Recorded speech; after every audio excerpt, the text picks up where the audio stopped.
साथियों, आज हम लोग एक बहुत ही महत्वपूर्ण विषय शुरू करने जा रहे हैं। बहुत ही महत्वपूर्ण कार्यक्रम शुरू करने जा रहे हैं अपने ज़िले में। तो सबसे पहले हम इस कार्यक्रम के पहले जितने लोग आए हुए हैं सब लोग आपस में परिचय हो जाए, क्योंकि मेरे पास 50 लोगों का लिस्ट था जो हम लोगों को फोन करके सूचना दिए सभी लोगों को। उसमें कई लोग नहीं आए हैं, तो हो सकता है किसी को और सूचना दूसरे माध्यम से मिली हो। जैसे सुनील जी को लगता है हम सूचित नहीं कर पाए। नहीं, हम मुखिया जी बताए थे। हाँ, मुखिया जी बताया। वही तो मैंने सुनील अंबानी आप ही लिखते हैं ना? हाँ नहीं, मैंने फेसबुक पर हाँ तो आपका नंबर नहीं मिल पा रहा था हमको, लिस्ट में था। अंबानी तो तत्काल हटा ही लेना चाहिए, क्योंकि अंबानी के खिलाफ कहाँ पिटाई शुरू होगा उसका प्रश्न। मैंने मूर्खाई का हद है नाम लगा, इससे ज्यादा शब्द इस्तेमाल नहीं कर सकते। खैर जो भी हो, इनका नाम हम लोग नोट कर लेते हैं, क्योंकि जो लिस्ट में आगे भी ये लिस्ट काम आएगा। हाँ। तो 51 लोगों का हम लिस्ट बनाए थे। उसमें आवश्यकता हमारे लिए क्यों, हम सभी इसमें दिया हुआ नहीं है। किसी न किसी रूप से राजनीतिक दल से जुड़े हों या किसी और सामाजिक संगठन से जुड़े हों।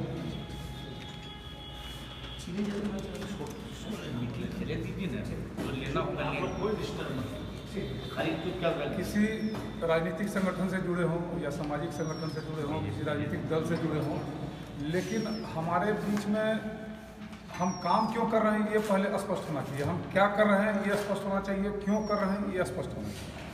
तो उसी स्पष्टता के आधार पर हम किसी पार्टी को ज्वाइन करते हैं, किसी सामाजिक संगठन को ज्वाइन करते हैं। तो हमारे मन में एक बात चल रही थी कि हमारे जितने भी वर्कर हैं, हमें से राष्ट्रीय जनता दल के हैं, तो उसी बैनर के तले यह कार्यक्रम आयोजित किए थे और उम्मीद कर रहे थे कि हम 50-60 लोगों को आमंत्रित किए, सब लोग आएंगे।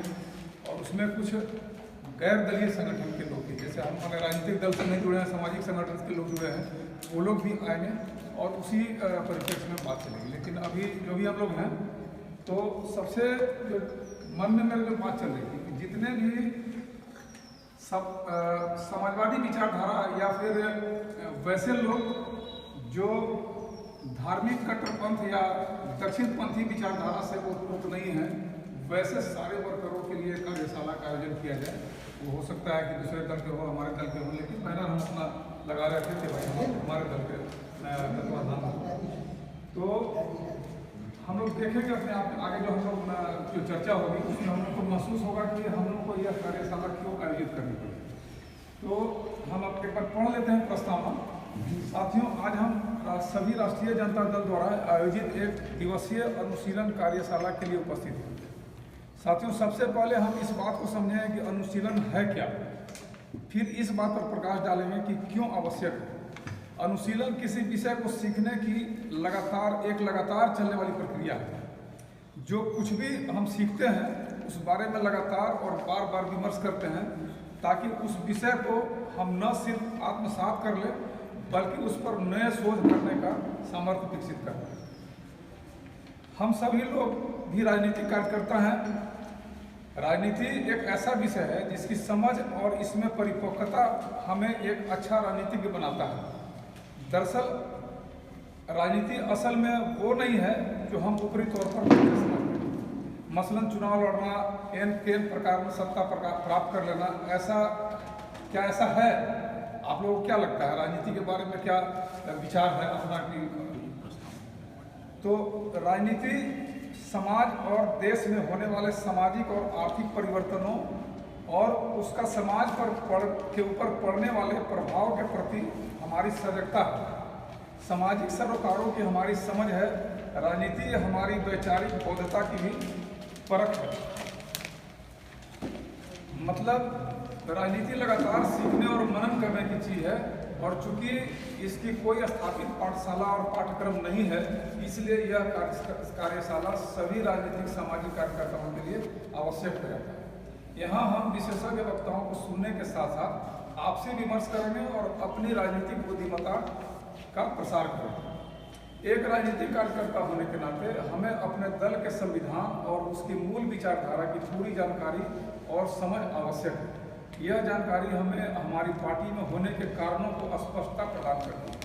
इसलिए भी यह कार्यशाला जरूरी है। एक कार्यकर्ता के रूप में पार्टी की विचारधारा का प्रचार प्रसार के साथ पार्टी के जनाधार का विस्तार हमारा मूल कर्तव्य हो जाता है। अतः इसमें संबंधित तौर तरीके सीखने के लिए भी ऐसी कार्यशालाएं आवश्यक हो जाती है। एक और बात है जो वर्तमान के परिप्रेक्ष्य में इसे और प्रासंगिक बनाता है, वह है देश की राजनीतिक दशा और दिशा। आरएसएस देश के सभी संवैधानिक संस्थानों का भगवाकरण तो कर ही रही है, संविधान को बदलने पर भी आमादा है और इसके लिए वो मुख्य धारा की मीडिया से लेकर सोशल मीडिया तक अपने मीडिया सेल के द्वारा झूठ फैलाकर आम जन को गुमराह कर रही है, लोगों से अपने झूठ स्वीकार करवा रही है और फिर उसी झूठ को लोगों से ही लोगों के बीच फैला रही है। ऐसे में एक राजनीतिक संगठन होने के नाते हमारा यह कर्तव्य हो जाता है कि अपने समर्थकों कार्यकर्ताओं को राजनीतिक रूप से इतना सजग बनाएं कि वह इस झूठ से न सिर्फ खुद को बचाएं बल्कि आम जन के भी मार्गदर्शक बने। इसलिए भी यह कार्यशाला आवश्यक है। अतः हमारी पार्टी ने काफ़ी गहन विमर्श के बाद इसकी शुरुआत का मन बनाया है और आप सबसे एक संकल्प के साथ इससे जुड़ने की अपेक्षा रखती है, साथ ही अपील भी करती है। ये हमने प्रकाश डाल दिया है कि यह कार्यक्रम क्यों आवश्यक, और हमारे मन में जो चल रहा था कि कार्यक्रम को शुरू किया जाए तो क्यों शुरू किया जाए, हमने यह की है। अब इस पर हमारे जो विषय है इसे बैठा चेनेश्वर बाबू खड़े रहा पीछे। समाजवाद और धर्मनिरपेक्षता 1976 ईस्वी में भारतीय संविधान की प्रस्तावना में समाजवाद और धर्मनिरपेक्ष शब्द 42वें संविधान संशोधन के माध्यम से जोड़े गए। अब भाजपा आरएसएस समर्थित 2 वकीलों ने सुप्रीम कोर्ट में एक जनहित याचिका के माध्यम से इन्हें हटाने की मांग करते हुए कहा है कि यह संशोधन भारत के ऐतिहासिक और सांस्कृतिक विषय वस्तु के विपरीत था। तो समाजवाद क्या है, विपरीत कैसे था? समाजवाद एक ऐसी विचारधारा है जिसका उद्देश्य समाज में आर्थिक समानता को स्थापित करना होता है। इस विचारधारा के अंतर्गत नागरिकों को न्याय एवं स्वाधीनता प्रदान की जाती है। साधारण शब्दों में कहा जाए तो समाजवाद एक ऐसी प्रणाली है जिसकी मदद से देश की सरकार राज्य व्यवस्था एवं आर्थिक प्रणाली को नियंत्रित करती है। समाजवाद देश की सरकार द्वारा संचालित किया जाने वाला एक सामाजिक कार्य है जिसका उद्देश्य देश के नागरिकों को लाभ पहुंचाना और समाज के सभी वर्गों के बीच समानता को स्थापित करना होता है। इस व्यवस्था के अंतर्गत देश की अर्थव्यवस्था पर हर नागरिक का सामाजिक रूप से पूर्ण नियंत्रण रहता है। समाजवाद में समस्या कैसे खत्म होती है? समाजवाद में मानव की मूल समस्याओं को देश की सरकार प्राथमिकता के स्तर पर हल करती है। मसलन रोजगार, आवास, शिक्षा, चिकित्सा, इंफ्रास्ट्रक्चर आदि, यानी देश के तमाम नागरिकों को आवास, शिक्षा, चिकित्सा जैसी मूलभूत समस्याओं को त्वरित आधार पर हल करती है और इसे तमाम नागरिकों के लिए मुफ्त में उपलब्ध करवाती है। रोजगार को हर एक नागरिकों को पाना एक कानूनी अधिकार होता है। इस कारण समाजवादी व्यवस्था में अशिक्षा, इलाज के बिना मौत, बेरोजगारी, भिखारी, वेश्यावृत्ति, चोरी, डकैती, हत्या, बलात्कार, छिनतई जैसी समस्याओं से नहीं होती है। समाजवाद भारत की सांस्कृतिक ऐतिहासिक पृष्ठभूमि में सबसे जरूरी टास्क इसलिए है क्योंकि समाजवाद ही भारत की जहां कोस कोस पर पानी बदले 10 कोस पर बानी जैसी बहुरूपी राष्ट्रता को एक साथ विकास होने का अवसर प्रदान करती है, जिसे संघीय मान्यता के अनुसार किसी एक रंग, भाषा, संस्कृति में नहीं ढाला जा सकता है। विज्ञान के विकास के लिए समाजवाद जरूरी है। समाजवाद दुनिया की सबसे वैज्ञानिक व्यवस्था का नाम है। चूँकि यह व्यवस्था सबसे अधिक वैज्ञानिक है, इसीलिए केवल इसी व्यवस्था में विज्ञान का सर्वाधिक विकास हो सकता है। इसे इस प्रकार समझें। जियो, मुकेश अंबानी का जियो है। भारत की अर्ध सामंती अर्ध औद्योगिक व्यवस्था में जहाँ हम रह रहे हैं, भारतीय दलाल पूंजीपतियों ने जियो के माध्यम से सर्वाधिक तेज इंटरनेट को करोड़ों दुनिया मुट्ठी में कहते हुए स्थापित किया। यह सारी दुनिया को जोड़ता है और सबसे आधुनिक और सबसे तेज, सबसे सस्ता इंटरनेट है। लेकिन जियो का यह इंटरनेट कोरोना महामारी के दौरान करोड़ों भारतीय प्रवासियों के दुखद जीवन को आसान बनाने के बजाय उसने इसे आपदा को अवसर का नाम देते हुए जियो रिचार्ज का ऐन मौके पर न केवल कीमत ही बढ़ा दिया, अपितु रिचार्ज की अवधि खत्म होते ही तुरंत आउटगोइंग और इनकमिंग कॉल को बंद कर दिया गया। अब दूसरे पहलू पर आते हैं। भारत में प्रधानमंत्री के विज्ञापन बॉय के बाद अभी जियो चालू ही हुआ था कि दुनिया में लगातार हो रहे वैज्ञानिक विकास ने एलन मस्क के नेतृत्व में स्टारलिंक नामक सैटेलाइट इंटरनेट का विकास किया, जो न केवल वह सस्ता, तेज था, बल्कि पूरी दुनिया में एक समान इंटरनेट की सुविधा को पहुंचाना सुनिश्चित किया था। यूं ही स्टारलिंक की इंटरनेट ने भारत में अपनी धमक जमाई, जियो के मालिक मुकेश अंबानी के हाथ पांव खुल गए और भारत के प्रधानमंत्री मोदी पर दबाव डालकर फौरन स्टारलिंक को भारत में अवैध घोषित कर दिया और इस प्रकार विज्ञान के बढ़ते कदम को बलपूर्वक रोक दिया। जबकि समाजवादी व्यवस्था में विज्ञान को हमेशा ही बेहतर माहौल और विकास के लिए बेहतर सुविधा प्रदान की जाती है। तभी तो महज चंद वर्षों में सोवियत संघ, चीन वगैरह को दुनिया के महाशक्ति पद पर बिठा दिया। कृषि में विज्ञान के विकास के समाजवाद क्यों जरूरी है? भारत एक कृषि प्रधान देश है, लेकिन भारत के कृषि पर सबसे ज़्यादा पूंजीवादी मार पड़ती है। नए नए वैज्ञानिक यंत्रों को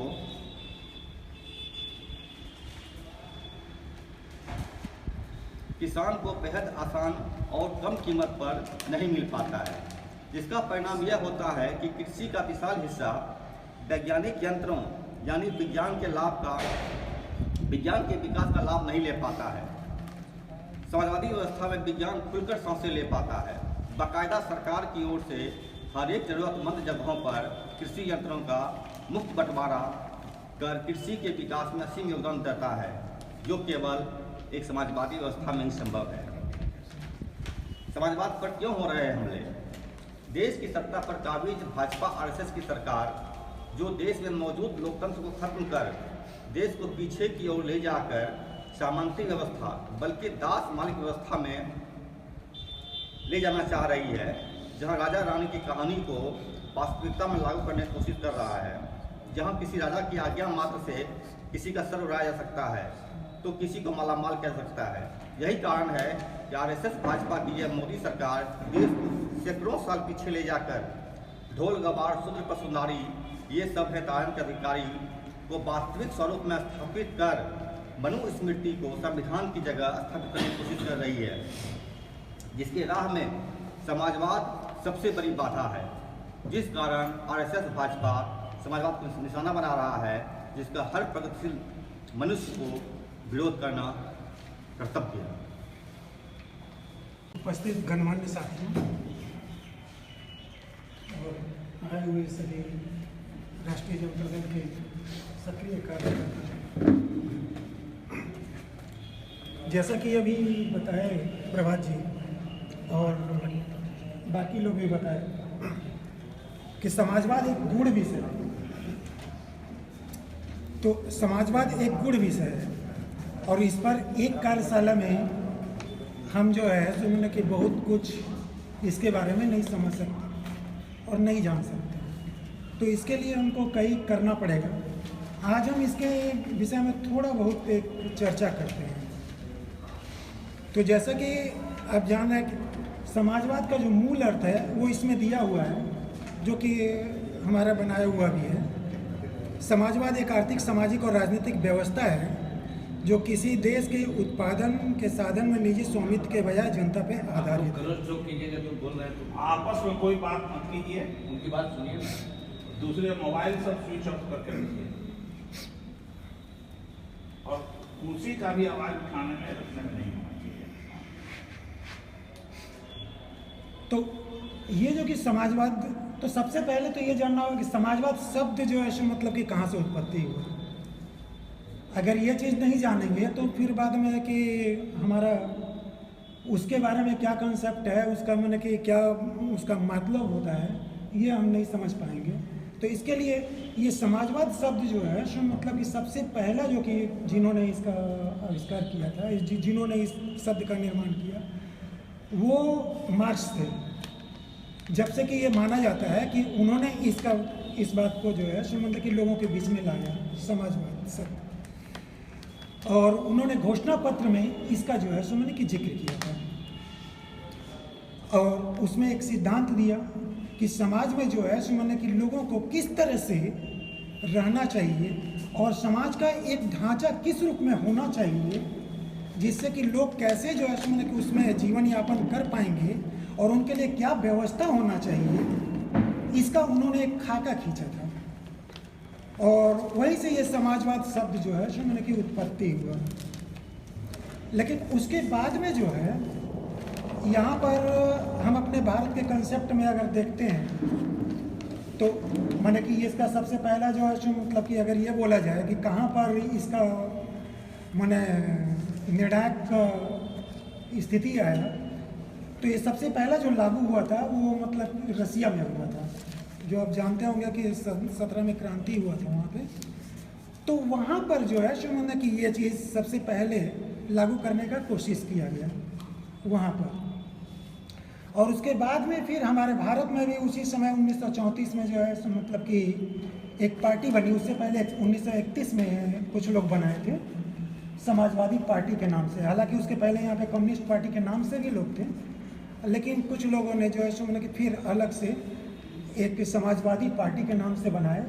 और वो एक जो है सो मतलब कि उससे कम्युनिस्ट पार्टी से एक अलग जो है वो समाजवाद का मैंने कि एक अवधारणा दी कि भारत के कंसेप्ट में हम किस तरह से जो है सो इस समाजवाद का अर्थ क्या समझेंगे, ये बात बताए। हालांकि समाजवाद का मूल जो सिद्धांत था वो वही रखे जो कि वहाँ पर था। लागू करने के सवाल पर कुछ चीज़ था और कुछ चीज़ों में मतभेद था, लेकिन मूल चीज़ जो है सुनने की वही पे था। यहाँ तक कि जो है सो मतलब कि ये इसका जो जिस सिद्धांत पे चलता है राष्ट्रीय जनता दल, जयप्रकाश नारायण जी, उन्होंने जो इसके बारे में दिया था समाजवाद किसे कहते हैं, तो उन्होंने बोला था कि समाजवाद केवल पूंजीवाद का विरोध नहीं है। माने ऐसा नहीं है कि सिर्फ पूंजीवाद के जो से मतलब कि यहाँ पे व्यवस्था जो चल रही है, पूंजीवाद जो है, इसका अगर हम विरोध कर रहे हैं तो इसका मतलब हो गया कि समाजवाद हो गया। समाजवाद न वह राज्यवाद है, उद्योगों का राष्ट्रीयकरण और कृषि का सामूहिक समाजवादी अर्थरचना के महत्वपूर्ण पहलू हैं, वे अपने आप में समाजवाद नहीं है।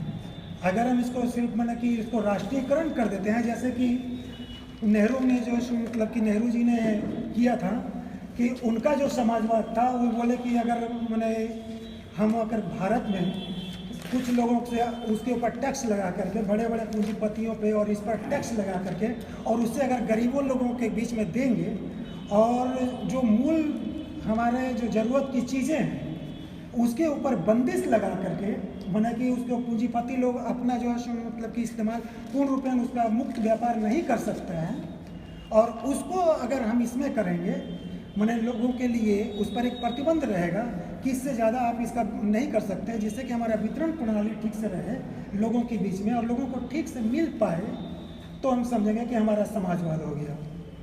वो इनका वही समझदारी था।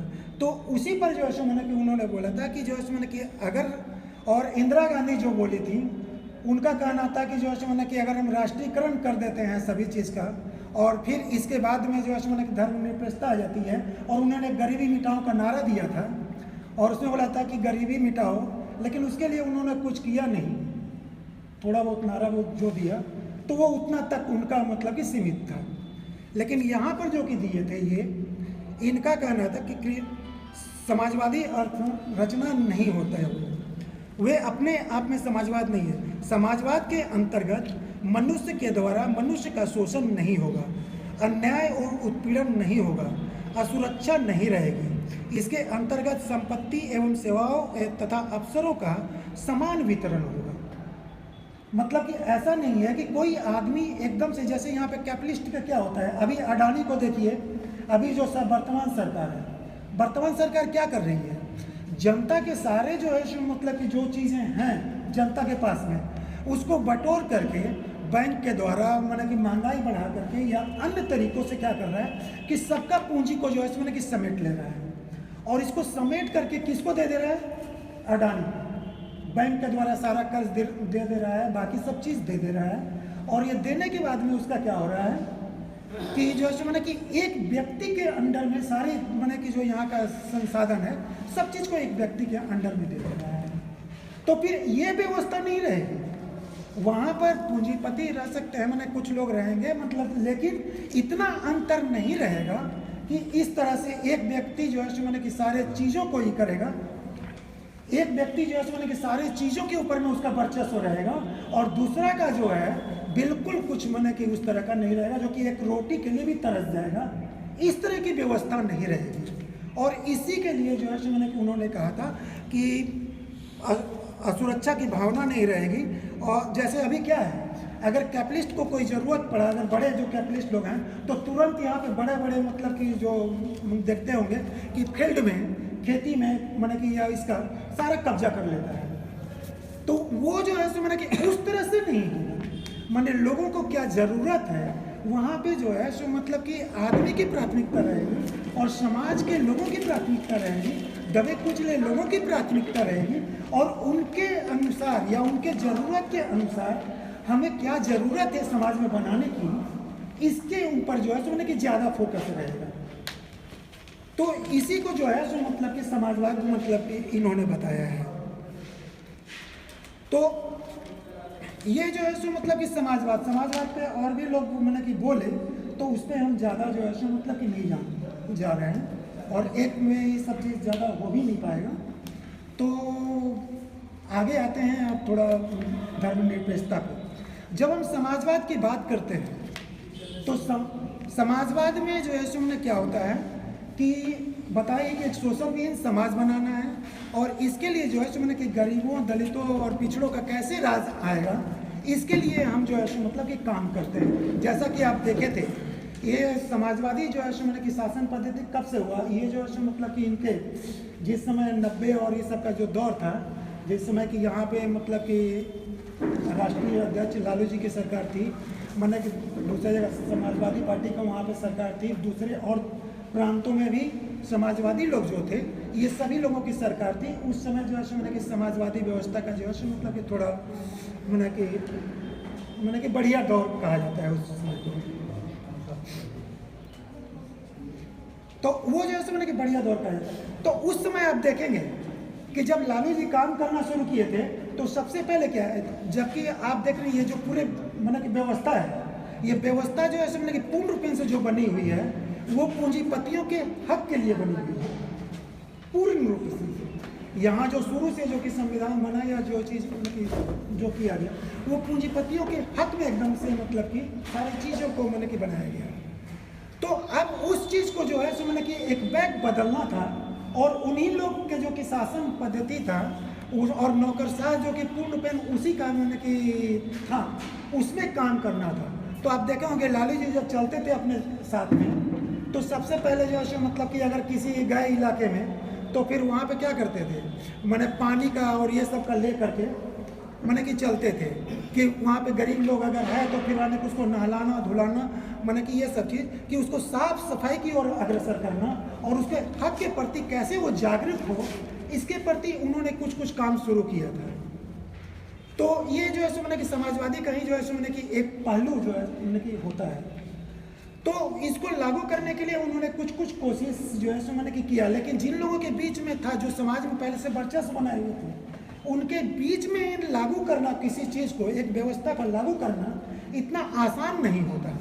आप अपने उद्देश्य को पूर्ण रूप में नहीं लागू कर सकते हैं जब तक कि आपका उस सत्ता पर मतलब कि वर्चस्व नहीं हो जाता है।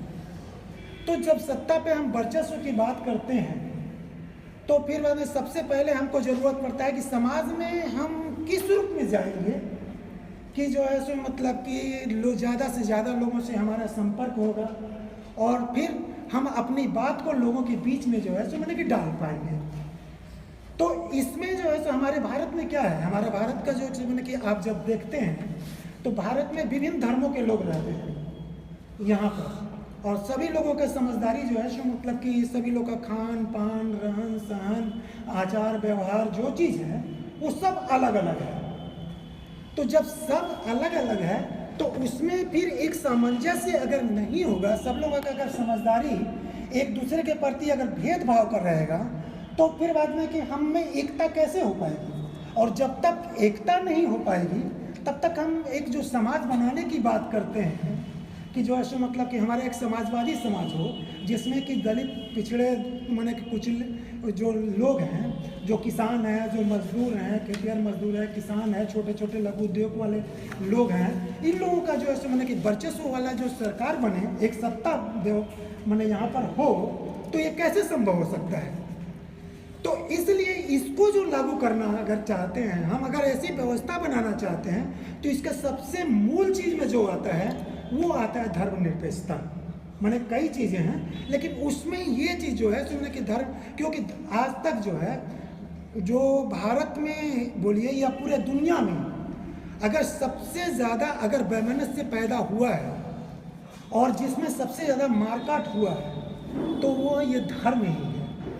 और धर्म में इसलिए है क्योंकि हर धर्म अपना जो है सो वर्चस्व जो है सो स्थापित करना चाहता है। जैसा कि अभी हम देख भी रहे हैं हमारे भारत में अभी जो सरकार बनी तो इसके बाद में क्या हुआ, संविधान में तो लिखा हुआ है आर्टिकल 25 से 28 तक में यह दिया हुआ है कि हमको हर धर्म मानने का अधिकार है, किसी के दूसरे के धर्म में हम हस्तक्षेप नहीं करेंगे, ये सब चीज़ लिखा हुआ है उसमें। और उसके बाद में जो है मैंने कि जैसा बताया अभी कि मैंने 42वां संशोधन में उसमें धर्मनिरपेक्ष ये पंथ निरपेक्ष अखंडता और इसका भी बात जोड़ दिया गया, समाजवाद की बात जोड़ दिया गया, जिसमें कि संशय बिल्कुल नहीं रह जाए। क्योंकि पहले कुछ लोग बोलते थे कि इसमें यह नहीं जुड़ा हुआ है तो इसलिए हो सकता है कि जो है सो मतलब कि हम अपना धर्म भी लागू कर सकते हैं और नहीं भी लागू कर सकते हैं, ये दोनों चीज़ इसका अर्थ होता है। तो उसके बाद में इसको भी जोड़ दिया गया। लेकिन फिर भी आज जो है सो क्या हो रहा है, आज जो सरकार आई तो फिर ये जो है सो मतलब कि अपना एक लागू करना चाह रहा है और उसका जो है सो मैंने कि अर्थ का अनर्थ कहीं कहीं लगा करके यहाँ तक कोर्ट का भी इस्तेमाल करके और फिर बाद में कि पूरे शासन व्यवस्था को ही इस तरह से बना दे रहा है कि आपसी वैमनस्य जो है सो मैंने कि फैल जाए। और आपसी वैमनस्य अगर फैलता है तो इससे उसको जो है सो बेनिफिट होता है। लेकिन जो है सो मतलब कि हम जिस व्यवस्था को बनाना चाहते हैं या आप कहिए कि राष्ट्रीय जनता दल का जो मूल ध्येय है उस चीज़ से हम विमुख हो जाते हैं और उस चीज़ में हम कभी भी उस मंजिल तक नहीं पहुंच पाएंगे। तो इसलिए ज़रूरी है कि हम धर्मनिरपेक्षता की बात करें। तो धर्मनिरपेक्षता में जो है सो मतलब क्या होता है, ये दो शब्द से मिल करके बना हुआ है। आप जब देखिएगा तो इसका दो है, एक है धर्म और एक जो है सो मैंने कि है निरपेक्षता।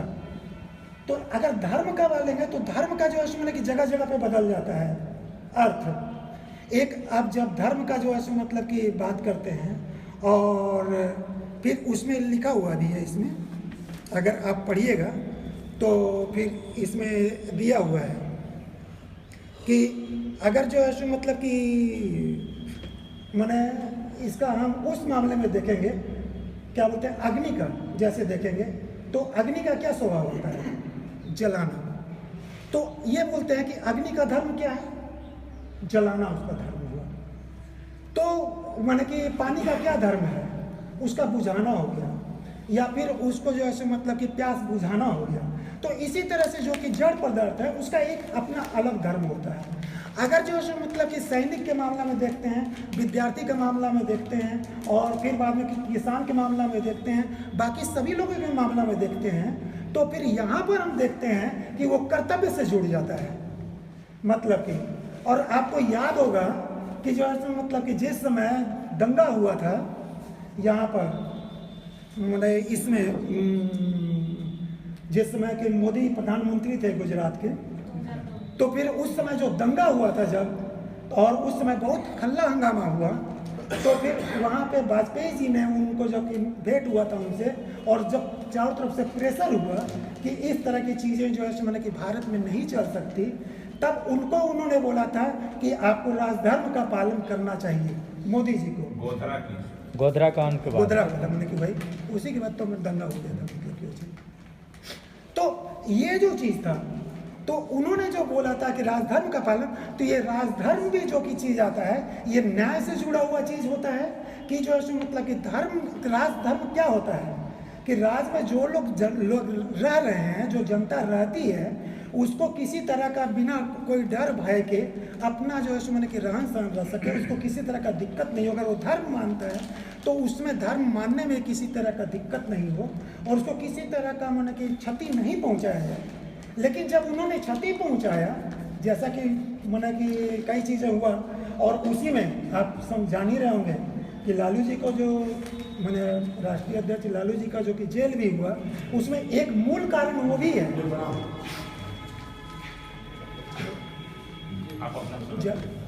ज़्यादा समय नहीं, तो उसमें एक कारण वो भी है कि इन्होंने जबकि रेल मंत्री बना था, तो उस समय इन्होंने उसके ऊपर में जो है क्या बोलते हैं कि गोधरा कांड पर एक जांच टीम बैठा दी थी, और जांच टीम ने यह निष्कर्ष निकाला था कि आग जो है सो मैंने कि बाहर से नहीं लगाई गई थी, जिसके की बुनियाद पर पूरे जो है मतलब कि गुजरात को जला दिया गया था फिर बाद में दंगा से, कि जो है मतलब कि मुस्लिमों ने बाहर से आग फेंका था और फिर न किस काम किया था। तो ये जो है मतलब कि निष्कर्ष निकला था उस जांच टीम का निष्कर्ष निकला था कि नहीं, ये जो है मतलब कि बाहर से नहीं फेंका गया था, बल्कि अंदर से ही किसी तरह से जो है कि हो गया था। और इस कारण से जो है सो उनके ऊपर में जो है सो मैंने कि एक मैंने कि दाग लगा था, और ये दाग जो है सो मैंने कि शायद वो नहीं भूल पाए, और इस कारण से आज मतलब कि सताने के लिए कि जो है मैंने कि इनको अपने पक्ष में मतलब कि लाने के लिए जान ही रहे हैं कि एक कारण वो भी उसके अंदर है। तो वो राजधर्म की बात बोले थे, तो वो जो है सो मतलब की चीज़ अलग हो जाती है। लेकिन यहाँ पर धर्मनिरपेक्षता की जब हम बात करते हैं, तो धर्मनिरपेक्षता में जो सुनने की भारत में जो विभिन्न धर्म चलते हैं, ये उससे जुड़ा हुआ जो है सो मतलब की चीज़ आता है कि जो विभिन्न संप्रदाय के लोग हैं, विभिन्न पंथ के लोग हैं, जैसे आप जानते हैं कबीर पंथ हो गया, मतलब कि या फिर हिंदू में भी विभिन्न माना जाता है, शैव हो गया, शाक्य हो गया, आर्य हो गए, माना कि मुस्लिम में देखिएगा तो फिर बात है कि विभिन्न लोग होते हैं, उसमें भी सिया सुन्नी और माना कि अलग हो गए। फिर ईसाई में भी जो है सो मतलब कैथोलिक और अलग हो गए, तो वो जो है सो मैंने कि अलग हो गया। फिर और जो है सो मतलब कि यहाँ पर जैसे अलग अलग पंथ चलाने वाले लोग हैं, अभी एक जिस पे विवाद हुआ, जिस व्यक्ति पे ब्रह्मदेव या क्या नाम है, जो है सो मैंने कि धीरेन्द्र ब्रह्मचारी, तो वो भी अपना एक पंथ चलाने का चाह रहा है। बाबा नाम केवलम के नाम से देहात में देखते होंगे कि बहुत चलता है, वो भी एक पंथ चलाया। मैंने कि कबीर जो कि मतलब कि हम लोग के सम्मानित व्यक्तित्व माने जाते हैं, महापुरुष माने जाते हैं, उनका भी एक पंथ चला। रैदास मतलब कि उनका एक पंथ चला। तो इस तरह से जो है सो मैंने कि ये जो पंथ है, ये सारे लोगों को अपनी अपनी बातें रखने का जो है सो मतलब कि स्वतंत्रता मिले, अधिकार मिले, बिना एक दूसरे को क्षति पहुंचाए हुए अपने धर्म का लोग प्रचार करें और फिर अपने धर्म के अनुसार रहन सहन करें, अपना जो है सो मतलब कि सब चीज़ काम करें, किसी को कोई दिक्कत नहीं पहुंचाए। इसी के लिए जो है सो मतलब कि धर्मनिरपेक्षता की बात यहाँ पर करनी जरूरी है। और फिर इस चीज़ को मैंने कि जोड़ा भी गया है इसमें। तो धर्मनिरपेक्षता का मूल जो चीज़ हो जाता है वो यही है कि जो है सो हमको मैंने कि किसी के भी दूसरे के इसमें जो है सो मतलब कि हम कभी भी हस्तक्षेप नहीं करें। हालांकि धर्मनिरपेक्षता में जो धर्म का तो आपको बता दिए, अब निरपेक्षता जो होता है, निरपेक्षता का जो है सो मतलब कि कई अर्थ होते हैं, जैसे तटस्थता भी होता है, या फिर बाद में कि निष्पक्ष रूप से निष्पक्षता भी होता है, फिर किसी का पक्ष नहीं लेना होता है, किसी का एक दूसरे का बिना विरोध किए हुए मतलब कि किसी का पक्ष नहीं लेना होता है, इस तरह से होता है।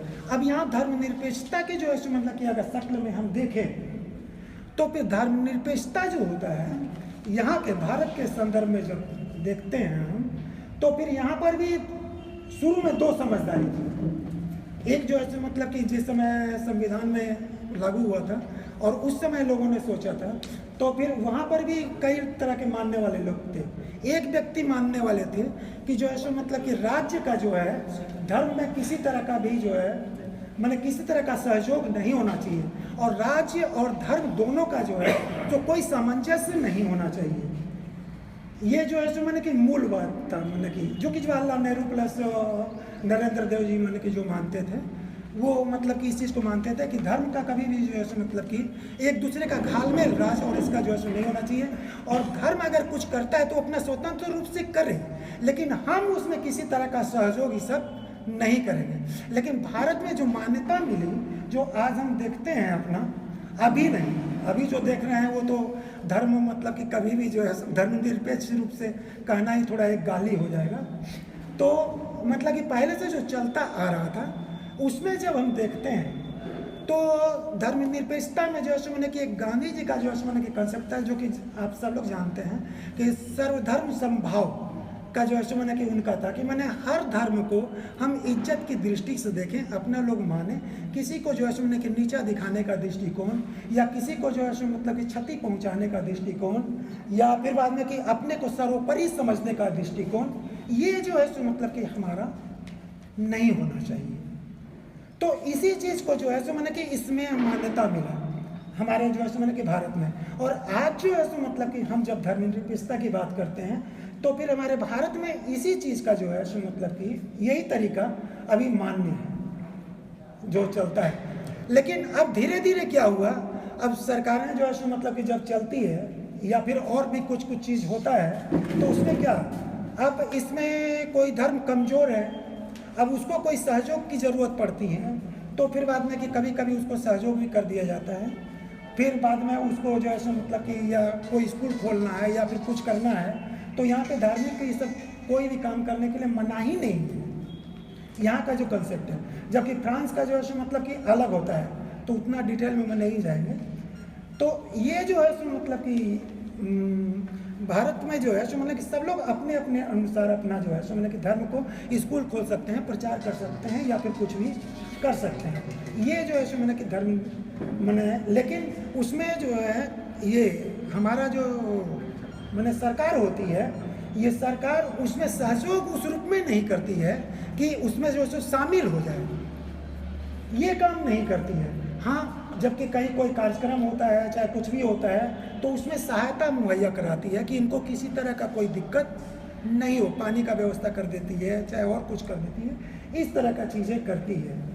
लेकिन उस रूप में जो है सो मतलब कि नहीं करती है कि वहाँ पे जा कर के कोई जो है सो मतलब कि जा कर के धार्मिक भाषण दे दे, ये चीज़ नहीं होता है। और ये धर्मनिरपेक्षता कोई भी सरकार जो है सो मतलब कि सत्ता जो होती है या समाजवादी जो पार्टी होती है, उसके कोई भी लोग धार्मिक उसमें जो है सो मतलब कि जा कर के अपना वक्तव्य उसके पक्ष से जो है सो मतलब कि नहीं देते हैं कभी भी। आप देख लीजिएगा, कोई भी जाते हैं तो वो एक बात रखते हैं, उसके जो है सो गुण और दोष के बारे में बात रखते हैं, लेकिन उसके पक्ष की बात अगर बोलिएगा कि धर्म आपका माने कि बहुत अच्छा है, बहुत ये चीज़ है और इसको मानना चाहिए, ये करना चाहिए, इस चीज़ पर जो है मैंने कि कभी भी नहीं रखते हैं। और यही जो है मतलब कि हमारी सत्ता का चरित्र होता है, जो कि एक धर्मनिरपेक्ष जो समाज होता है उसका यही चरित्र होता है कि जो मैंने कि वो धर्म का किसी भी एक के पक्ष से काम नहीं करता है। लेकिन अभी तो आप देख रहे हैं कि जब से बीजेपी सरकार आई, इसका जो है मैंने कि चरित्र उस रूप में नहीं रह पाया कि वो किसी एक का जो है सो मतलब कि पक्ष न ले।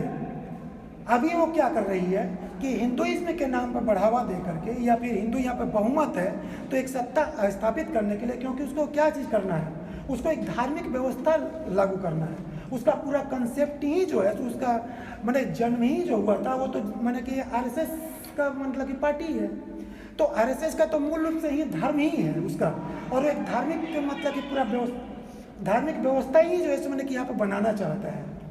तो इसलिए वो क्या कर रहा है कि वो धीरे धीरे ये हमारा जो है मैंने भले ही संविधान में धर्मनिरपेक्षता लिखा हुआ है, लेकिन वो इसको भी जो है मैंने कि परिवर्तन करना चाह रहा है। जबकि संविधान में लिखा हुआ है कि कभी भी इसके जो मूल प्रस्तावना है उसमें कोई भी किसी तरह का मतलब इसमें बदलाव नहीं ला सकता है। हाँ, बाद में जो है सो मतलब कि इंदिरा गांधी जो कि इसमें जोड़ी थी, उसका भी एक लंबा कहानी है, उस पर नहीं जाएंगे। तो इसमें जबकि उन्होंने धर्मनिरपेक्षता ये सब जोड़ा था, तो उसके बाद में जो है सो मतलब कि एक फैसला जो आया था, उस फैसला में जो है सो मतलब कि सुप्रीम कोर्ट ने एक फैसला दिया था कि इसमें जो है सो मैंने कि अगर कुछ का और इसके मतलब कि मूल भावना में अगर कुछ और बढ़ोतरी करना है बिना कोई इसका क्षति पहुंचाए हुए, अगर इसमें कुछ करना है तो वो चीज़ आपको जोड़ा जा सकता है और उस चीज़ को किया जा सकता है, इसमें बदलाव किया जा सकता है, लेकिन इसके मूल भावना में किसी तरह का परिवर्तन नहीं होना चाहिए। तो फिर उस चीज़ को, लेकिन आप आज क्या देख रहे हैं, आज देख रहे हैं कि यहाँ पे जो ये पूर्ण रूप से एक धार्मिक जो है मैंने की व्यवस्था को बनाने का कोशिश किया जा रहा है, और इसी हवा में हम आप चाहे बाकी लोग भी हैं, सब लोग जो है मैंने कि बह जाते हैं। जैसे देखिए सामान्य सा एक तो शिला पूजन उस समय हुआ था, किस गांव में जो है सो मतलब कि नहीं हुआ था पूजा? आखिर वो क्या चीज़ था? वो उसका भ्रूण अवस्था होता है किसी भी चीज़ को। हम जब किसान हैं, मजदूर हैं, मतलब कि विद्यार्थी हैं, तो हमारा जो है सो मतलब कि एक धर्म अपना व्यक्तिगत बन के मामला होता है। धर्म जो है सो मतलब कि सामूहिकता उस तरह का चीज़, धर्म अपना मानने का समाज के अंतिम वर्ग तक नहीं जाएगी, अंतिम पायदान तक बैठे व्यक्ति के पास नहीं जाएगी, तब तक ये जो उन्मादी और दंगाई विचारधारा है ये इसी प्रकार फलती फूलती रहेगी। मेरी जो समझ बनती है समाजवाद के बारे में और राजग में आने के बाद से या उसके पहले से भी, समाजवाद जो है, समाजवाद को अगर अभी काफ़ी हमने सुना अपने गणमान्य लोगों से, समाजवाद 2 लाइनों में इसको समाहित कर सकते हैं। जो लोहिया का समाजवाद था, जो जेपी का समाजवाद था, जो गांधी का समाजवाद था। समाजवाद ऊंचों के प्रति घृणा या द्वेष या नफरत या नीचों के प्रति अलगाववाद, बिल्कुल ये समाजवाद नहीं है। बहुत सारे लोग सोचते हैं कि कई पार्टियां समाजवाद के इस धारा को लेकर चलती है, लेकिन ऐसा नहीं है। राजद और जो भी समाजवादी धारा को मानने वाले लोग हैं, समाजवाद की जो सही व्याख्या है वो है अन्याय के विरुद्ध क्रोध, अन्याय के विरुद्ध आवाज उठाना और समाज के निचले तबकों को गले लगाना, करुणा और प्रेम देना, यही मूल है संपूर्ण समाजवाद का। और हमारी पार्टी राष्ट्रीय जनता दल की जो स्थापना का मूल है वो भी यही है। हम अन्याय के विरुद्ध बात करते हैं, अन्याय करने वालों के विरुद्ध बात करते हैं, और जो दबे कुचले लोग हैं, जो वंचित हैं, जिनको जरूरत है कि उनको उठा करके समाज की मुख्य धारा से जोड़ा जाए, उनको हम हाथ पकड़ के लाने की बात करते हैं। छटपटाहट उस समाज के उस तबके को होती है जिसको हमेशा एक विशेष जाति का व्यक्ति विशेष काम में ही चाहिए। एक जूता सिलने वाला कुर्सी पे नहीं बैठ सकता, एक सब्जी उगाने वाला कैसे जज की कुर्सी पे बैठ गया। जो व्यक्ति इन बातों को नहीं बचा पाता वो हमारा विरोधी है। हम विचारधारा की लड़ाई विचारधारा से ही जीत सकते हैं। आज इस चर्चा को शुरू करने की बहुत जरूरत है, क्योंकि ये जो विचारधारा दंगाई और उन्मादी विचारधारा है, इसको हराने का समाजवाद से बेहतरीन कोई माध्यम हो ही नहीं सकता। क्योंकि समता, इक्वालिटी और संपन्नता, प्रोस्पेरिटी, ये समता और संपन्नता, ये 2 चीज की जो वैचारिक आधारशिला है, जो आइडियोलॉजिकल फाउंडेशन है, जो नींव है, वो सिर्फ और सिर्फ समाजवाद है। सिद्धांत विहीन राजनीति जो होती है, पॉलिटिक्स विदाउट प्रिंसिपल, वो राक्षसी होती है। वो निगल रही है हमारे समाज को दिनों दिन। कहलाते हैं हमारी धारा के लोग और अचानक जब समय आता है तो उस धारा से छूट जाते हैं। तो आज इस चर्चा को करने की जरूरत है। सर ने बहुत 4-5 लाइनों में बहुत गुड़ बातें कह दी, तो समझने की जरूरत है हम लोगों को।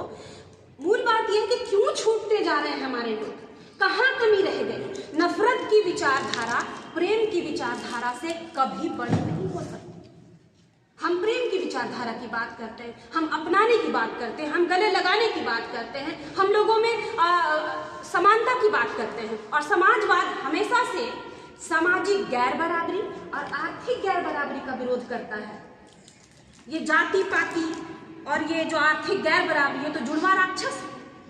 आर्थिक गैर बराबरी जो है, गरीबी अमीरी की जो पड़ी हुई खाई है, और ये जो जाति पाति जिसमें उलझ के हमारा समाज रह गया है, और ये जो दूसरे विचारधारा वाले लोग हैं उसी में उलझा के रखना चाहते हैं, ये दोनों जुड़वा राक्षस है। इनकी लड़ाई, इनसे जो लड़ाई लड़नी है हमें, तो इसके लिए समाजवाद का जो मूल है, करुणा, प्रेम और अन्याय के विरुद्ध आवाज उठाने का साहस, यही हमें विजय दिला सकता है। तीसरा कोई रास्ता हमारे पास आज की तारीख में इन लोगों से लड़ने का नहीं है। दूसरी बात, कुछ बातें जो है चाहे वो समाजवाद की अगर हम जैसे उत्पत्ति की भी बात हो रही थी, तो समाजवाद हम हर जगह देख सकते हैं। चाहे राम जी का शबरी को बैर खिलाना हो, शबरी का बैर खाना, उनका शबरी का जूठा बैर खाना हो, वो भी तो समाजवाद है। जब हम एक दूसरे पक्ष को देखते हैं, ये हमें कुछ और दिखाने की कोशिश करते हैं, लेकिन उसी रामायण में ये भी तो जिक्र है कि श्री राम ने शबरी का जूठा बैर खाया, ये भी तो समाजवाद है। श्री कृष्ण श्री कृष्ण के द्वारा सुदामा को गले लगाना, ये भी तो समाजवाद है, ये भी तो समाजवाद है। समाजवाद की परिभाषा हम हर जगह देखते हैं। इसके अलावा हम समाजवाद को आज हम कह सकते हैं कि जीने की जरूरत है। अब जो भी हमारे पुरखों ने लड़ाई लड़ी, हमारा जो पूरा संविधान है, बाबा साहब भीमराव अंबेडकर के द्वारा लिखा गया पूरा संविधान जो है वो समाजवाद की आधारशिला पे ही लिखा गया है, ताकि कोई भी व्यक्ति छूट न जाए, कोई भी व्यक्ति विकास के आर्थिक गैरबराबरी का शिकार न हो जाए। तो आज इससे लड़ने के लिए मैं जरूर कहूँगी कि हमें समाजवाद की विचारधारा की सख्त ज़रूरत है। लेकिन कुछ बातें जो हमें उद्वेलित करती हैं वो ये हैं कि बहुत सारी जो राजनीतिक पार्टियां, राजनीतिक दल हैं, जो हमारे जैसे लोग और बहुत सारे लोग जो जुड़े हुए हैं, कार्यकर्ता बनने की कोशिश कर रहे हैं। सर ने बहुत बड़ी एक बात कही कि भाषण देना, लिखना, बोलना अलग बात है और उसको जीना अलग बात है। आज समाजवाद की राजनीति जो है, जो हम कह रहे हैं क्यों हमारे लोग छूटते जा रहे हैं और उनकी ओर आकर्षित हो रहे हैं, उसका एक बहुत बड़ा वजह है। आज जो समाजवादी राजनीति है वो दो मुहावरों के बीच फंस के रहे। पहला मुहावरा है मुझे क्या मिलेगा, ठीक है मैं कर रहा हूँ मुझे क्या मिलेगा, और दूसरा मुहावरा है मुझे क्या फर्क पड़ता है। ये तो ऐसा मुहावरा है मुझे क्या मिलेगा और मुझे क्या फर्क पड़ता है, इसने हमारा जो राजनीतिक कर्म है उसको कुकर्म में बदल दिया। ये सच्चाई है, एक्चुअली इस पर चर्चा होनी चाहिए। हमारा जो राजनीतिक कर्म है उसको कुकर्म में बदल दिया जाए। जैसे ही ये दो मुहावरे आएंगे तो इनके बीच में समाजवाद पिस जाएगा, क्योंकि जब तक हर इंसान अपनी नैतिक जिम्मेदारी को नहीं समझेगा, अगर हम कहते हैं हमें क्या फर्क पड़ता है, आज जो परिस्थितियां बनी 2014 के बाद से लगातार चीजें बिगड़ती गई, सब जितने भी संवैधानिक संस्था की बारी बारी से उनके ऊपर इनका कब्जा हो गया। हम कहते थे कि भारत एक समृद्ध लोकतंत्र है। एक समृद्ध लोकतंत्र भारत इसीलिए था क्योंकि उसके चारों स्तंभ जो मजबूत हुआ करते थे। हमारा जो प्रेस है, आज प्रेस की स्थिति क्या है, हम कहाँ चले गए, एक दिवालियेपन की ओर हम बढ़ गए बहुत तेजी से। आज बहुत सारे लोग जो बुद्धिजीवी बढ़ गए हैं, बहुत सारे लोग कहते हैं टीवी खोलना नहीं चाहते, एक उसको भी दो धाराओं में बांट दिया गया। आज न्यायपालिका पर हमला हो गया। हमारा कानून मंत्री हमारे कहते हैं कि इनकी अब ये तो हम तो चुनकर आते हैं तो इनकी बात को हम क्यों कहेंगे। बहुत सारी चीजें ऐसी हैं, जजों पे सवाल उठाया जा रहा है, तो हमारी न्यायपालिका ध्वस्त हो रही है, हमारा संसद नहीं चल पा रहा है सही ढंग से, और चल रहा है तो उनकी मर्जी से चल रहा है, तो दूसरे विचारधारा वाले लोग हैं, और एक मजबूत विपक्ष आज हमारे पास नहीं है। तो ये सब चीजें जो हम देख रहे हैं, ये चीजें क्या हमें आंदोलित नहीं करती हैं? और अब जो हम जो सामाजिक कार्यकर्ता, मैं खुद को भी कहती हूँ, अपने आप से मैं हर दिन कहती हूँ इस बात को कि हम अपनी नैतिक जिम्मेदारी को हमें समझना पड़ेगा, क्योंकि अगर हम अपनी नैतिक जिम्मेदारी को नहीं समझेंगे आज की तारीख में, तो ये समृद्ध प्रजातंत्र इनके हाथों में चला जाएगा और एक पार्टी व्यवस्था की ओर देश तेजी से बढ़ रहा है, राजतंत्र की ओर तेजी से बढ़ रहा है। और हम में से हर एक व्यक्ति अगर इस बात को समझ करके अगले को समझाने की कोशिश नहीं करेगा, तो ये सारी चर्चाएं, इस प्रकार की जो भी चीजें दिख रही हैं, ये मात्र एक स्वप्न रह जाएगी आने वाले दिनों में। और जब हमारी ये पीढ़ी, जो अभी मेरी बेटी 7 साल की है, कभी कभी मुझसे कहती है कि तुम बहुत कम समय मुझे देने लगी हो पिछले 2 साल से, ऐसा क्यों है माँ? समझाना पड़ेगा, क्योंकि यही बच्ची जब वो आज से 20 साल बाद 25 और 27 साल की होगी, तो वो कहेगी कि जब मेरा वोटिंग राइट छीना जा रहा था, जब मुझे हर तरह के सरकारी दखल से बाहर किया जा रहा था, तो तुम क्या कर रही थी उस वक्त? तुम क्या कर रही थी? ये हमारे बच्चे पूछेंगे आने वाले दिनों में, क्योंकि जो व्यवस्था ये बनाने का प्रयास कर रहे हैं, उसमें एक बहुत बड़ा तबका इनके पैरों के तले जाने वाला है, और ये एक्सेप्टेंस करना पड़ेगा, ये स्वीकार्यता करनी पड़ेगी। क्योंकि आप देखिए, छोटी छोटी हर छोटी बड़ी बात को आप देखिए, इनका जो प्रयास है, अभी धर्मनिरपेक्षता पे हम बात करते हैं, मैं बहुत प्रैक्टिकल उदाहरण देके इसको मैं बात करने की कोशिश करूंगी।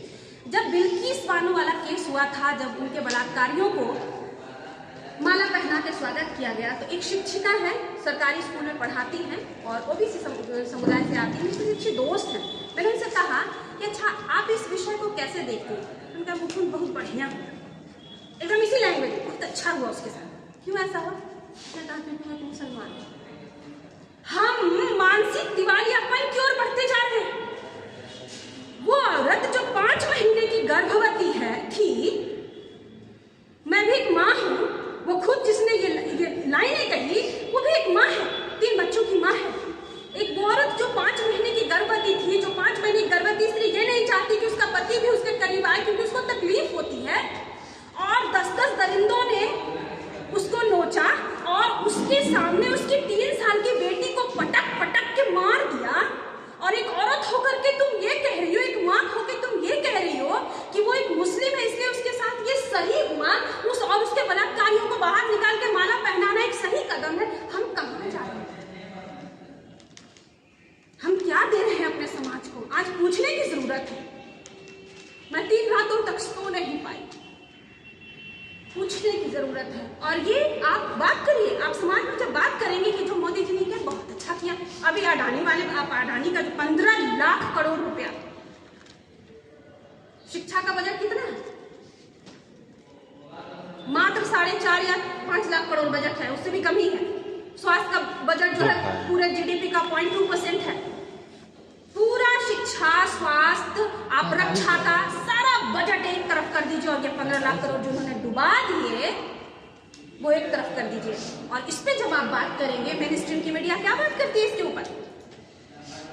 इतने बड़े इंटरनेशनल फ्रॉड को, अंतरराष्ट्रीय फ्रॉड को, विश्व इतिहास के इकोनॉमी में, अर्थव्यवस्था में ये सबसे बड़ा फ्रॉड है, और इसको भारत के तिरंगे में लपेटा जा रहा है। और शर्म की बात है कि हम लोग रोड पे नहीं आ रहे हैं इस बात के लिए, हम सड़क पे नहीं आ रहे हैं इस बात के लिए। इतना बड़ा आर्थिक किसका पैसा है?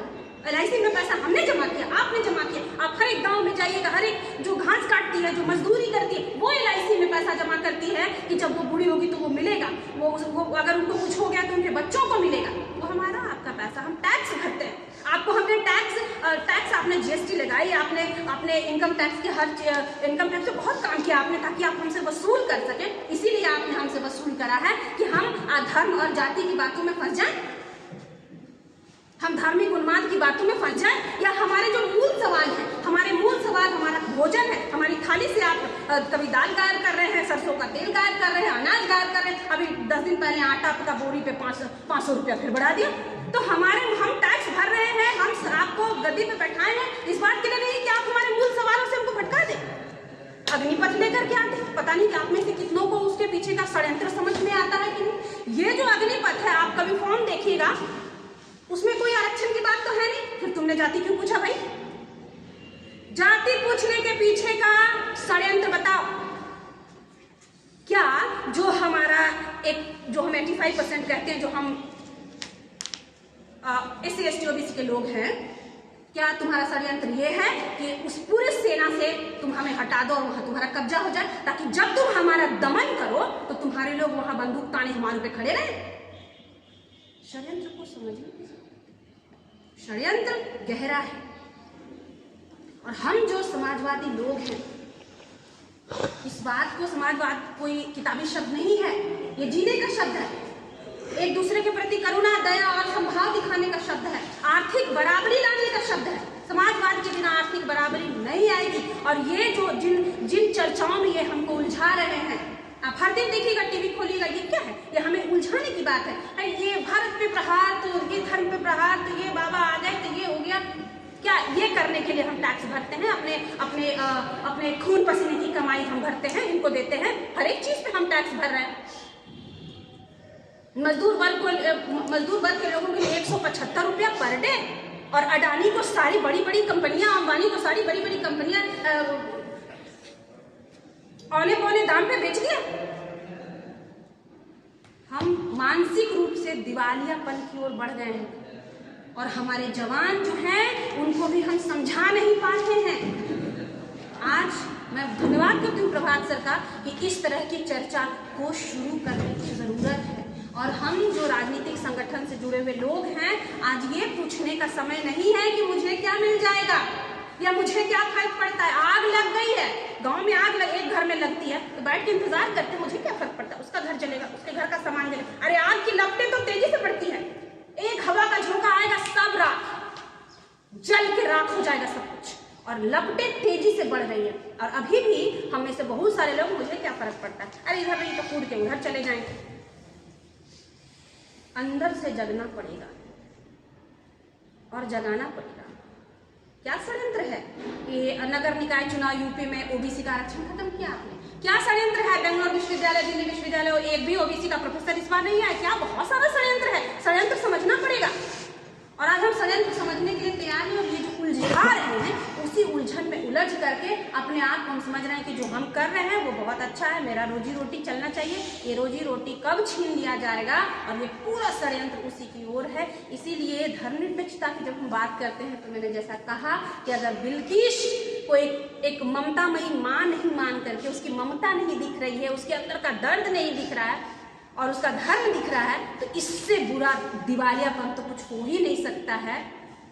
और आज जो परिस्थितियां बन रही हैं, इस परिस्थितियों में हम लोगों को इस प्रकार से आगे बढ़ करके, और छोटी छोटी टोलियों, मैंने तो शुरू कर दिया।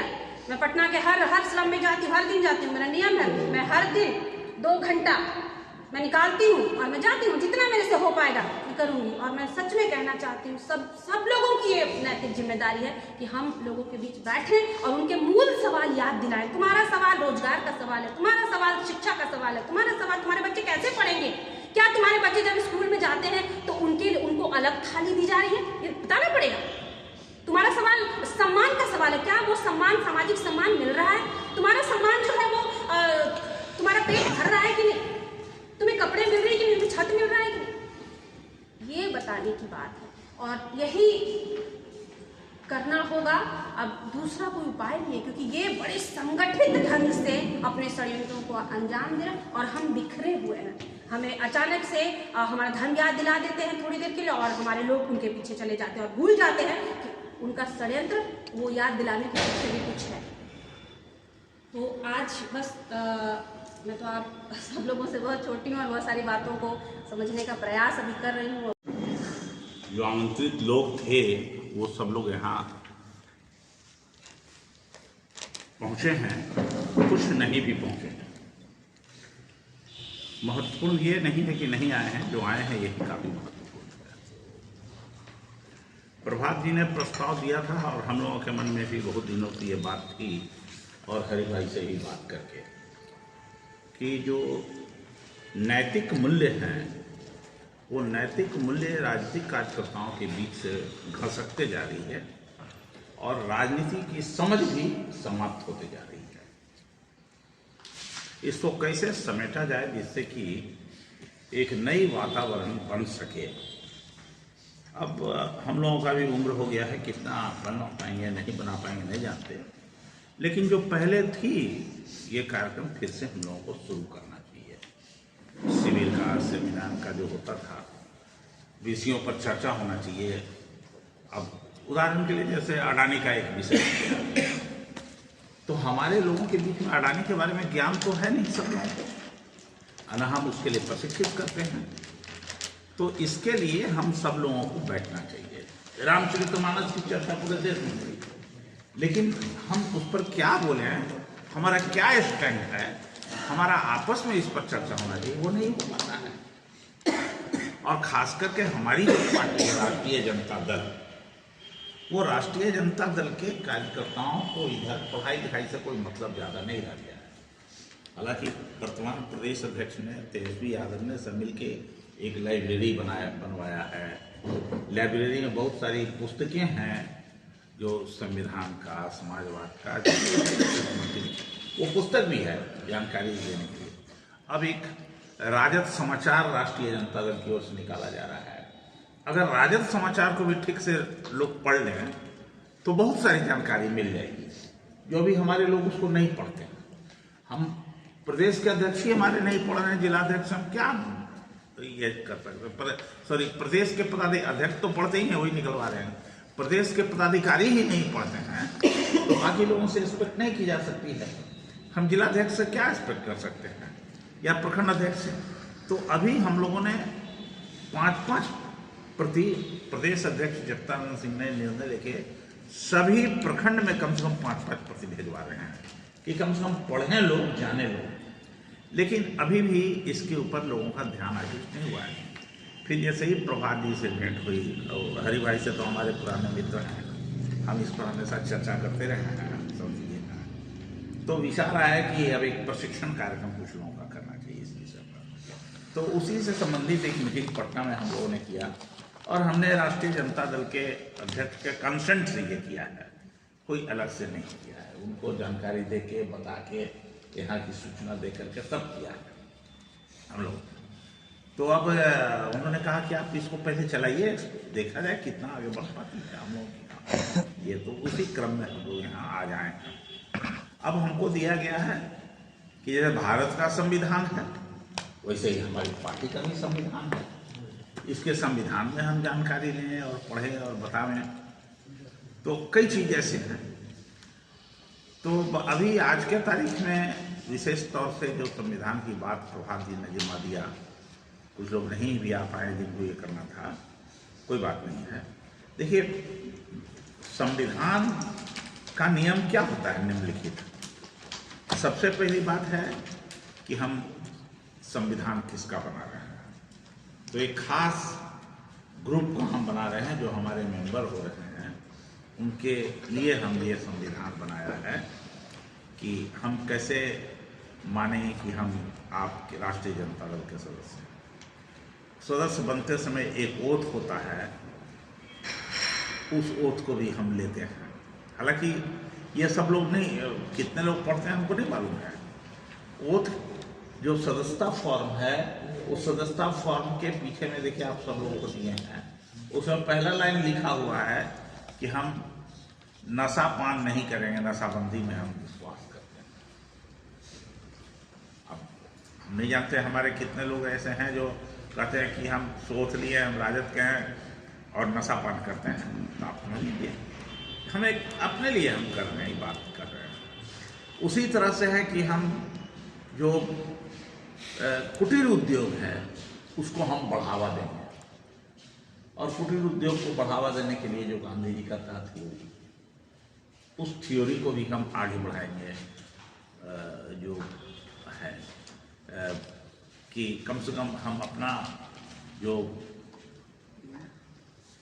कपड़ा पहनते हैं ऐसे या कोई चीज़ का प्रयोग करते हैं तो ऐसा प्रयोग करें जिससे उससे हमारा पैसा बड़े पूंजीपतियों को नहीं जा करके कुछ ही अंश सही, लेकिन इसमें खादी का उपयोग होना चाहिए, जो हाथ का बना हुआ उसका होना चाहिए। ये कई चीज़ें जो व्यक्तिगत आचरण से संबंधित है, तो ये कई चीज़ हैं इसमें दिए हुए। लेकिन हमको लगता है कि हमारे इस सदस्यता फॉर्म को लोगों ने ठीक से, जो लोग लिए हैं, बने हैं, बहुत कम ही लोग इसके बारे में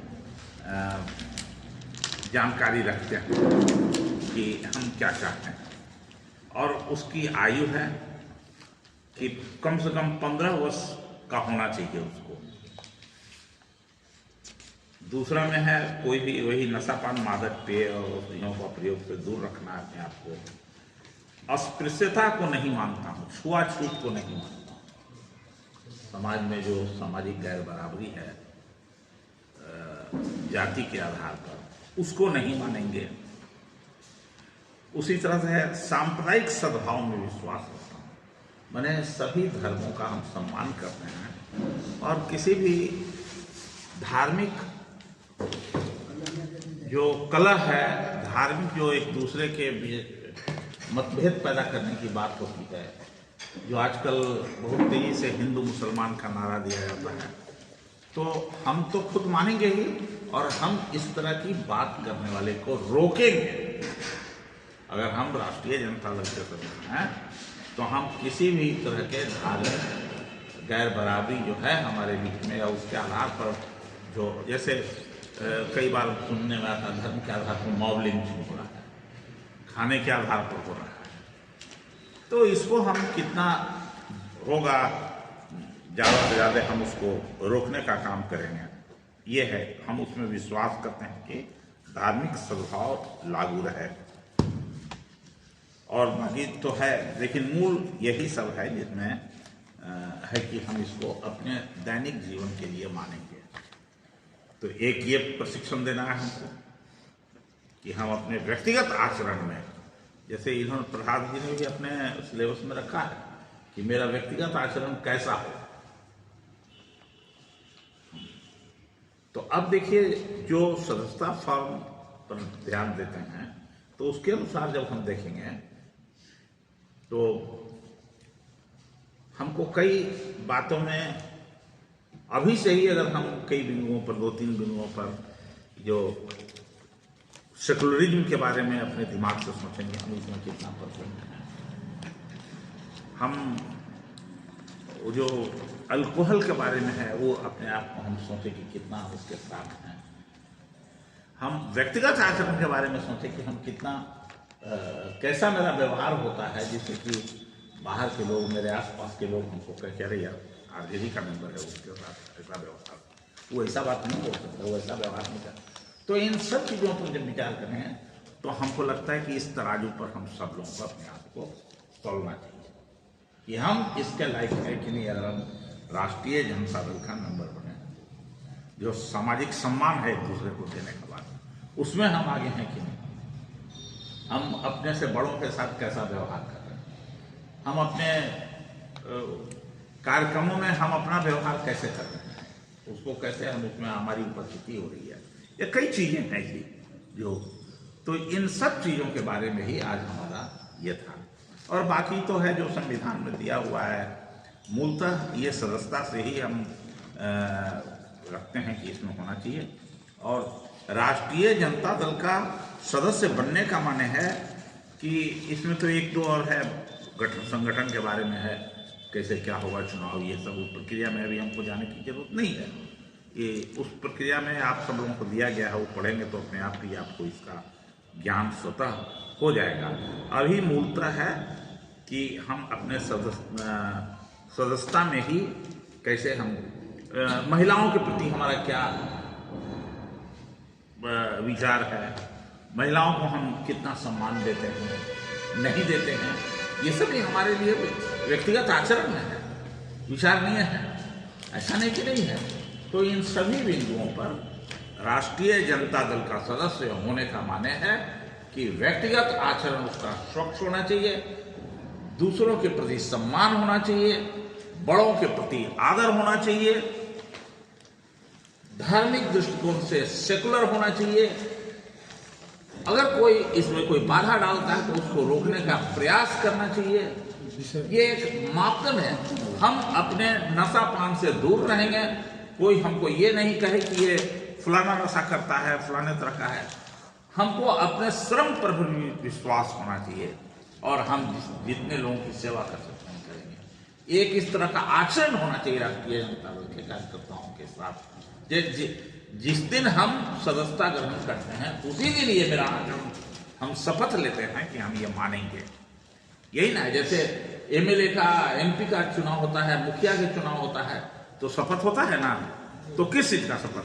वो शपथ लेता है संविधान का, कि हम संविधान की गरिमा को अक्षुण्ण रखेंगे और उसके लिए हम काम करेंगे। तो हम संविधान का तो मानते ही हैं। भारत के संविधान का जो डॉक्टर भीमराव अंबेडकर ने संविधान बनाया 26 जनवरी 1950 से जो संविधान लागू है, और ठीक हमारा व्यक्तिगत आचरण भी व्यक्तिगत जीवन में इसी आचरण के अनुकूल हुआ, तब हम समझे जाएंगे कि वास्तव में हम राष्ट्रीय जनता दल के सदस्य हैं, अच्छे कार्यकर्ता हैं, और तब हमारा समाज में भी एक अच्छा छवि बनेगा और हमारे प्रति लोगों का सम्मान होगा।